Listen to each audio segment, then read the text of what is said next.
Freakier Friday is here, and the big question is, does this movie justify its existence, or is it just another bland cash grab of a legacy sequel? Well, I am here to say that we may not have needed this movie, but I am sure glad that we got it, so let's talk about it. But as always, before we get started, if you're new here, my name is Aaron, and I talk all things movies and TV, but really mostly movies, so if you're into that sort of thing, go ahead and hit that subscribe button for me, and while you're at it, if you like my videos, hit that like button as well. And of course, if you've already seen the movie, let me know your thoughts on it down below in the comments. But without further ado, let's talk about Freakier Friday.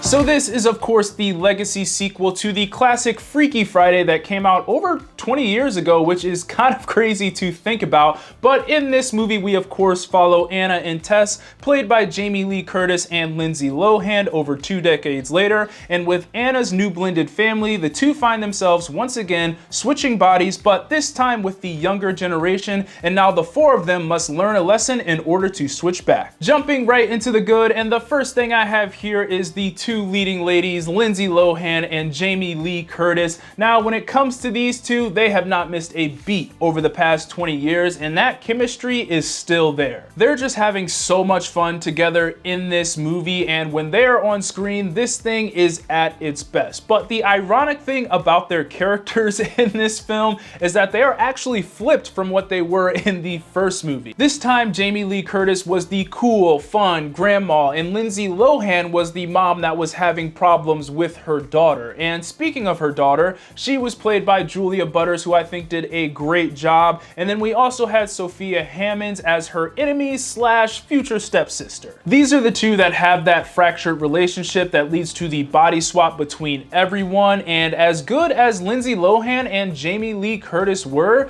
these two only added to that, and this movie doesn't work without them as well. Between the 4 of them, they really gave this movie its charm and are what made it so entertaining. However, I will say, in terms of individual performance, Jamie Lee Curtis is the best thing about this movie. In terms of fun being had, she was having the most of it. She was hilarious in this, and watching her essentially play a young Gen Zer and figure out everything that happens to you when you get older was just so funny. Then you combine that with Lindsay Lohan, who is also playing a young Gen Zer, and it just makes for a good time. These two are the reason you go see this movie, and they were able to recapture what they created in that first one. Next up for the good is the humor, and if there is one thing that this movie did better than the first, it is the humor. This is one funny movie, and it really leans into that comedic side more than that first one did. A lot of the humor, of course, comes from the whole body swap things, as we see 2 girls discover what it's like to get older, but then we also have 2 adult women getting to experience being young again with 2 good knees. There are tons of jokes revolving around that, but we also get plenty of callbacks to that first movie, along with them just straight up redoing some of the more popular jokes from that movie as well. The whole thing with Chad Michael Murray's character having a crush on Jamie Lee Curtis is an ongoing joke in this one as well,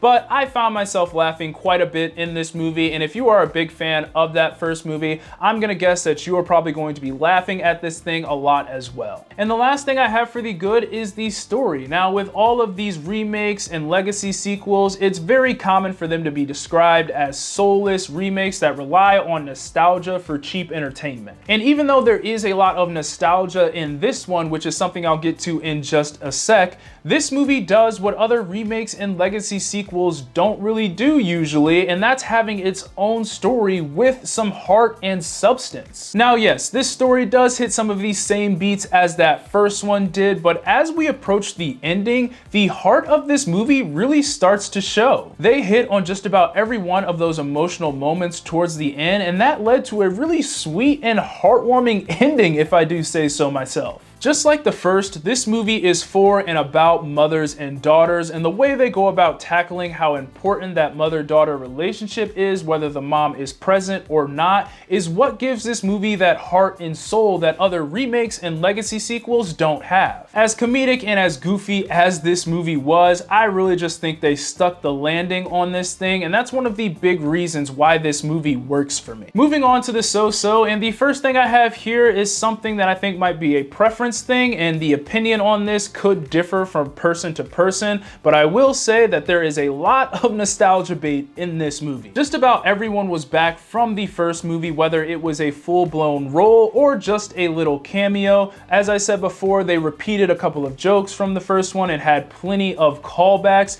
and even though I enjoyed those callbacks and I enjoyed seeing those characters again, one could see that as them relying on nostalgia. And the truth is, this movie doesn't try to attract a new audience. It's very much made for those who liked that original movie. But in my opinion, I don't think it necessarily relies on that nostalgia, even though there is a ton of it, because at the end of the day, it's the story that gets you. And I guess what I'm trying to say is that it didn't feel like this movie was relying on nostalgia so they can make sure this movie is successful and make it seem like they made a good movie. It was more they made a good movie that has lots of nostalgia in it. And finally, getting into the bad, and the only thing I have here doesn't necessarily have to do with anything in the movie itself, but I will say if you want to get full enjoyment out of this thing, I highly suggest that you watch that first movie beforehand. Don't get me wrong, you'll still enjoy it if you don't, but for me, I rewatched that first movie before going into this one, and it really helped me with the enjoyment factor of this movie, because since everyone is back in this film,